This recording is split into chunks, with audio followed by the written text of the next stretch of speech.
What up, YouTube? It's your boy Chris Margata with Margata Mayhem.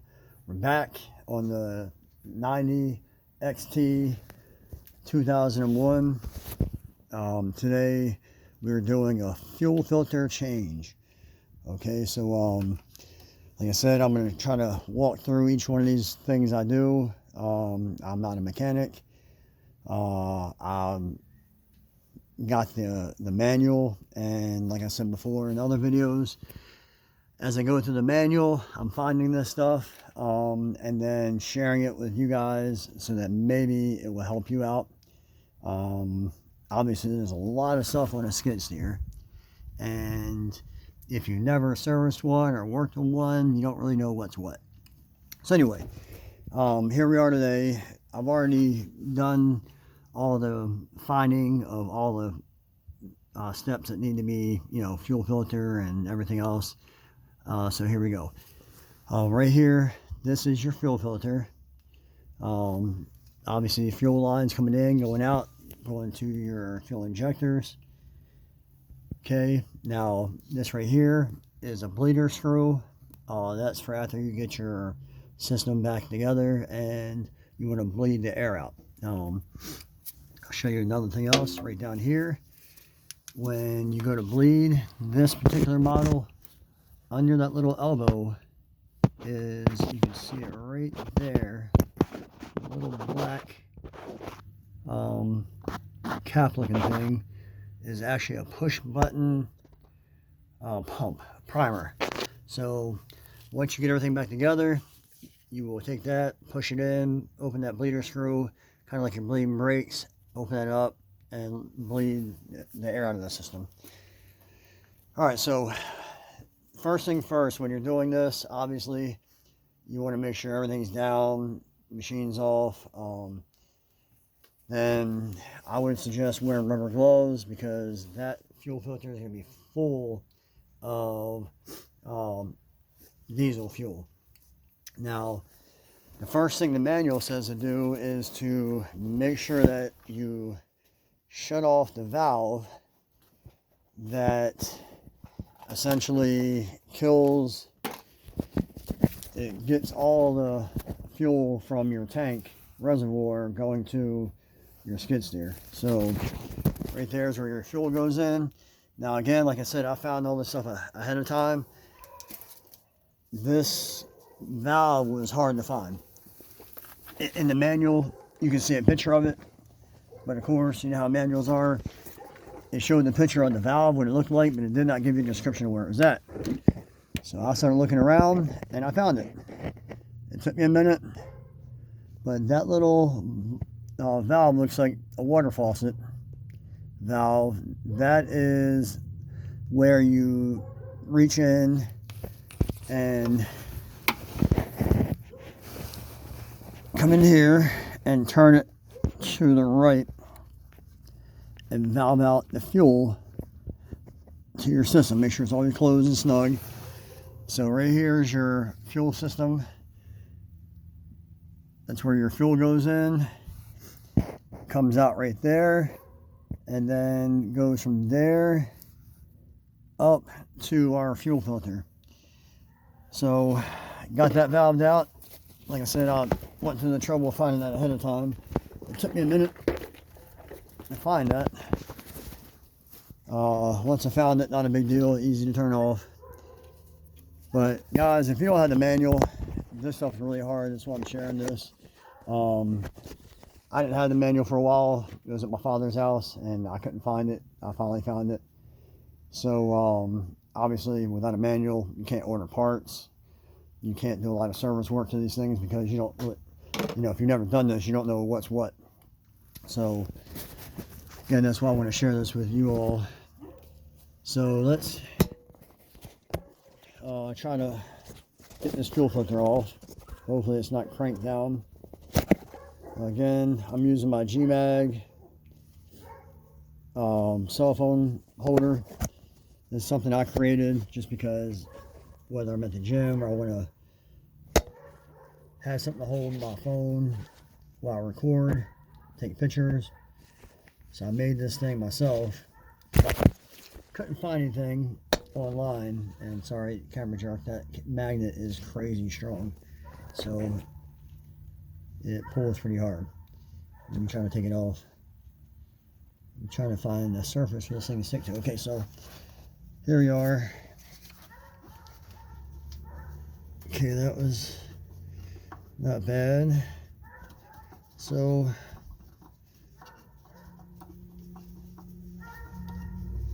turn this thing to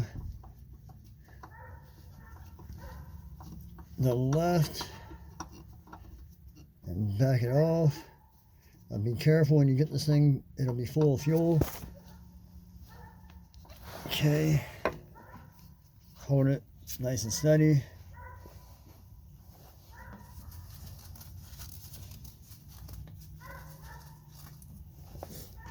Okay, so there we go. Old fuel filter.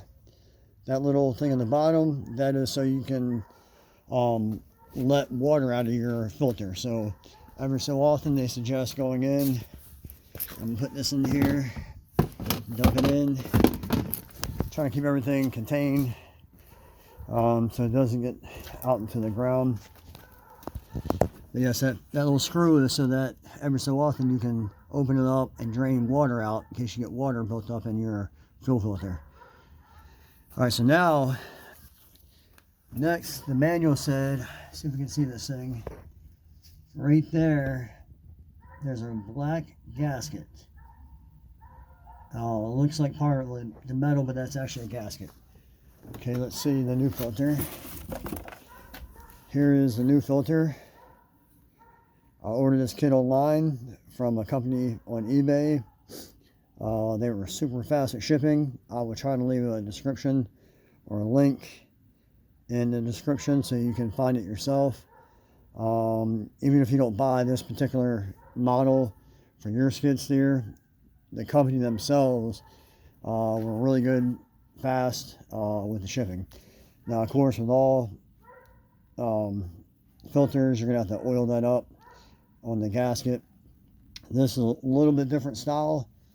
This cap is actually meant so when it's mounted up under there, you can open that black cap up to drain the water out. So you can use your fingers to do it instead of a little wrench like the other one had. Smart design. But what we got to do is, let's see, this is the box that stuff came in.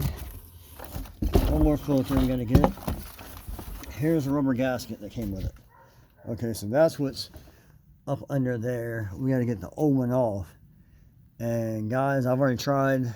I already had the filter off once before, so I had to go to Harbor Freight to buy a set of O-ring picks, and I hope this works because I tried with a screwdriver, everything else, and anybody that has tried to essentially use get off old gaskets or O-rings or things like that that are rubber, after a long time they eventually harden and they get really difficult to remove.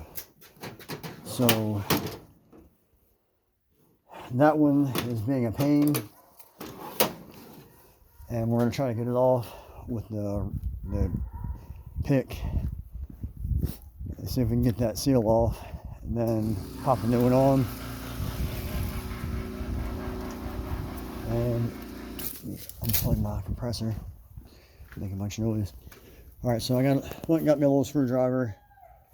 I'm gonna see if maybe get us a better spot for the G-Mag. Now see, watch, with my G-Mag, it's not gonna always be perfect, but it's hard to keep your hands on the camera, especially in tight spots like this. So what I can do is I can take this thing and stick it to anything metal to try to hold it while I record. Problem is, there's pretty bad spots. I'm trying to get a spot maybe I can put it where. Maybe on there? No. If I go right here, I won't be able to get my arms back there. So what I may have to do is just put it back over here. See, there, and there. Now obviously, that's just like a pop socket style holder. And what I did is I ordered the black pop socket pieces, and then went online to a manufacturer and ordered the magnets, and got super heavy duty magnets. And trust me guys, you can go out there and buy you a magnet from Amazon, because I tried that, and then stuck it to a pop socket type thing, and it did not work. The reason it did not work is the magnets are really weak that I was finding on there, and they would not hold my phone. So I ended up going through a manufacturer who makes heavy duty magnets, and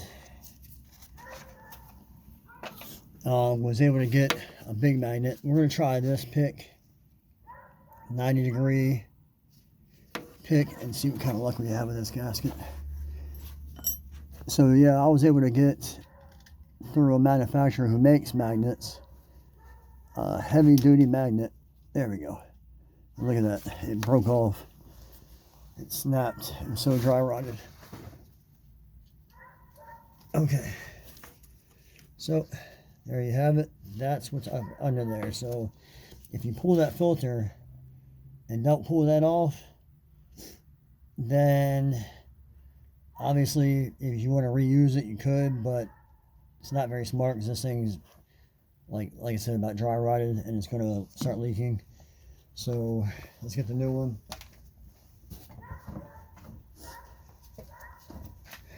New one. Now you want to put some oil on this. So let's get a little bit of oil. I've got some in this tub over here. I'm just going to use some old hydraulic oil where I changed the filter for the hydraulic filter. I'm just going to dip this thing down inside of there. Okay. Just kind of dunked it in there, got it nice and coated. Get back over here. Now, before I go and try to put this on, I'm just going to wipe that surface off. Okay, then rub off the excess oil on this thing. And we're going to slide this up on it. Okay, almost there. Okay, I think that, no, almost. Okay. All right, that's all the way on there. Nice. Now let's get the filter. I'll be right back. I'm going to do the same thing. I'm going to put some oil all around this rubber gasket. Make sure it's nice and lubricated.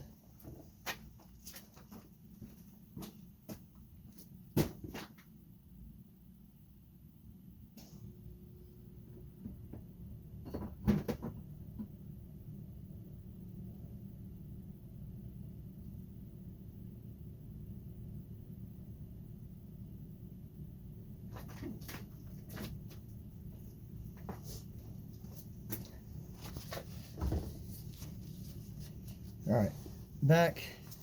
Now, I lubricated that gasket. Now make sure when you lubricate this thing, you lubricate that surface, and then go on the inside and put a little bit on there also.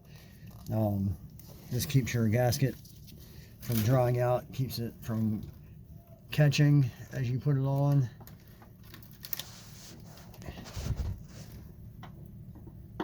Okay, now let's go to the left. Get this thing to thread on. If I can get it. Come on.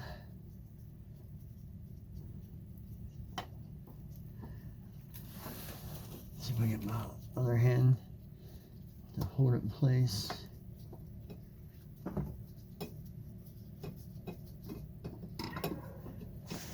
Okay. I'm having trouble seeing where this threads are. Okay, there we go. Kind of see it.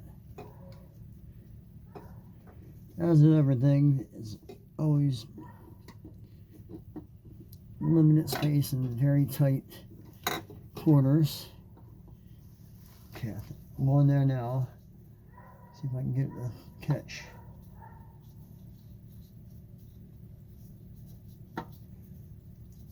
And it's also like 20 degrees out here, so that doesn't help.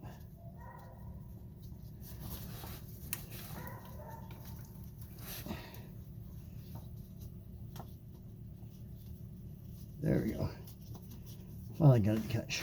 Okay. Yeah, that's always fun, isn't it?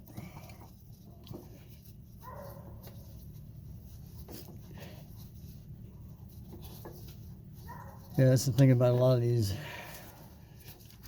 little projects.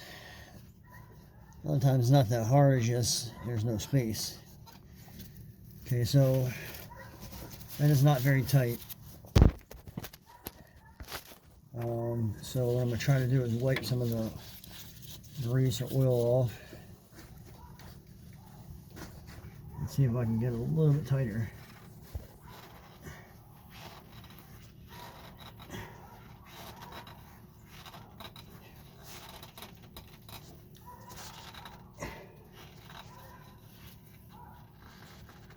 Okay, that's nice and tight. So now, thank you, pop socket, or G-Mag. I call this thing the G-Mag. The reason I call it that is because it grabs, G for grab and mag for magnet. And like I said, I went all out and got the heaviest, went a super heavy duty magnet because I wanted it to be able to hold my expensive phone. My flashlight. Turn this fuel back on. Now we got that back in, we're gonna valve our fuel back on. Okay, so we're not gonna bleed the fuel yet, but we would go back down here and valve this back in.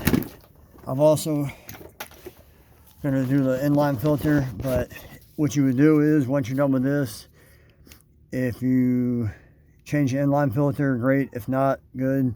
You would valve that fuel back in, and then you have your filter changed. And that's all we're going to do for today. Once I get the inline filter changed, I'll show you that one, and then we will come back, and that screw right here, we will come in, that one right there, and then show you how to bleed this thing and get all the air out of the system. And that'll be another video. Today was my first